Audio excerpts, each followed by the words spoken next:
Locals whispered tales, an abandoned church, a haunting presence. I scoffed. Years of investigating paranormal hotspots breed skepticism, but something about this place? Different. The air crackled with unseen energy. I had to see for myself. I arrived at dusk.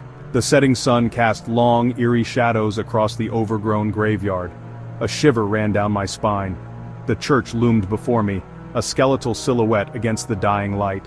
I took a deep breath, steeling myself for what lay ahead. The heavy oak door creaked open, groaning under the weight of years. Its hinges, rusted and worn, protested with every inch it moved, as if reluctant to reveal the secrets hidden within.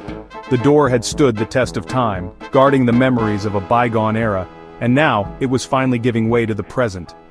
Dust motes danced in the faint rays of moonlight filtering through shattered stained glass windows. The once grand windows, now broken and forgotten, cast eerie patterns on the floor, telling tales of a time when the church was alive with light and color. The moonlight, cold and distant, seemed to mourn the loss of the vibrant hues that once adorned the sacred space. The air hung heavy, thick with the scent of decay and something else, something unidentifiable. It was a mix of mustiness and a faint, almost sweet odor that hinted at the passage of time and the slow, inevitable march of entropy. The atmosphere was oppressive, as if the very walls were closing in, whispering forgotten secrets and lost prayers.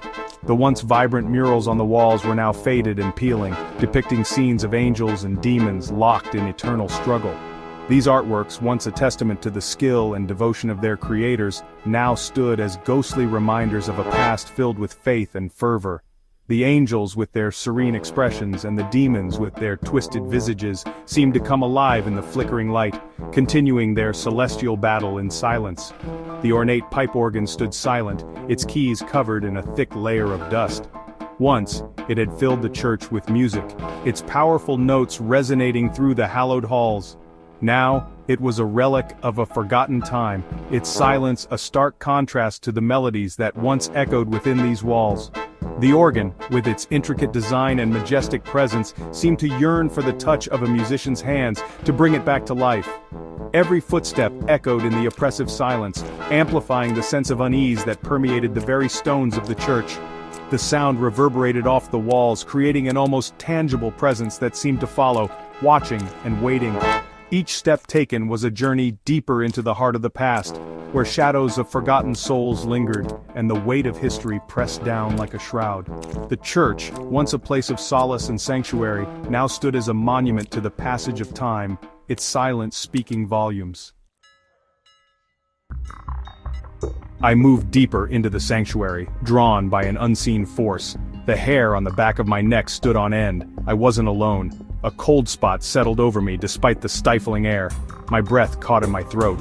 A low moan echoed through the emptiness, seeming to emanate from the very walls themselves. I spun around, heart pounding, but found nothing. The sound lingered in the air, a mournful wail that sent shivers down my spine. I pressed on, determined to uncover the source of this unsettling phenomenon. The echoes grew stronger as I approached the altar. They swirled around me, whispering unintelligible words, their tone filled with sorrow and despair. I felt a presence, cold and ethereal, brushing against me. My eyes fell upon an old leather-bound book lying open on the altar. It was a diary, its pages filled with faded ink. As I reached for it, the echoes intensified, resolving into a single, heart-wrenching voice. It spoke of betrayal, of loss, of a love tragically cut short. Section 5. The Diary's Secrets. The diary belonged to a young woman named Eliza, who had lived in the village over a century ago. Eliza was known for her beauty and grace, often seen wandering the cobblestone streets with a book in hand.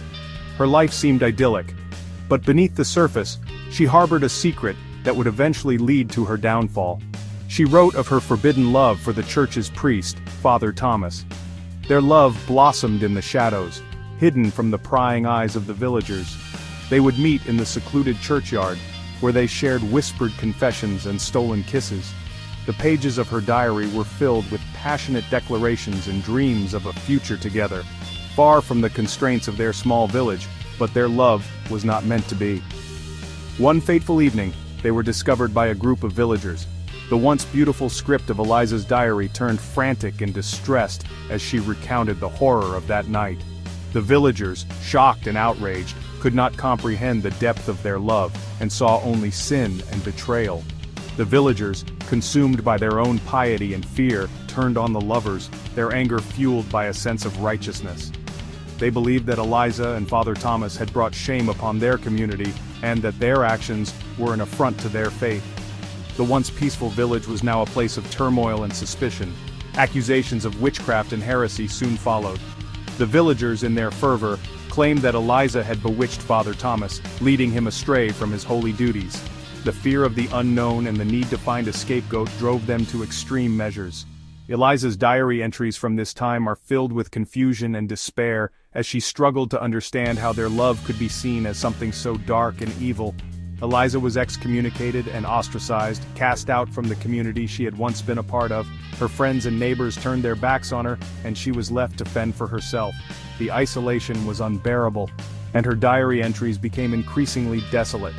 She wrote of her longing for acceptance and her heartbreak over the loss of Father Thomas, who had been imprisoned by the church. Her pleas for understanding fell on deaf ears. The villagers were resolute in their judgment, and there was no room for compassion or forgiveness. Eliza's once vibrant spirit was crushed under the weight of their condemnation. She spent her days in solitude, her only solace the pages of her diary, where she poured out her sorrow and regret. Heartbroken and alone, she took her own life within the very walls of the church, the place where her love had once flourished. Her final diary entry is a haunting testament to her pain, filled with words of love for Father Thomas and a longing for peace. The echoes of her final breaths lingered in the empty church, a poignant reminder of the tragedy that had unfolded, her final breaths echoing with the pain of her shattered love. The diary, discovered years later, serves as a poignant reminder of the consequences of fear and intolerance.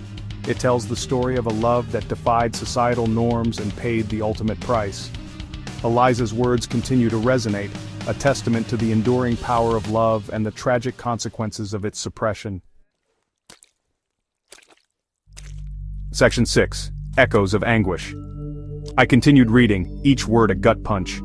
Eliza's anguish bled through the pages, painting a vivid picture of her torment. The haunting echoes, I realized, were her cries of despair, forever etched into the fabric of the church. As I reached the final entry, a cold wind swept through the church, extinguishing my flashlight and plunging me into darkness. Panic surged through me.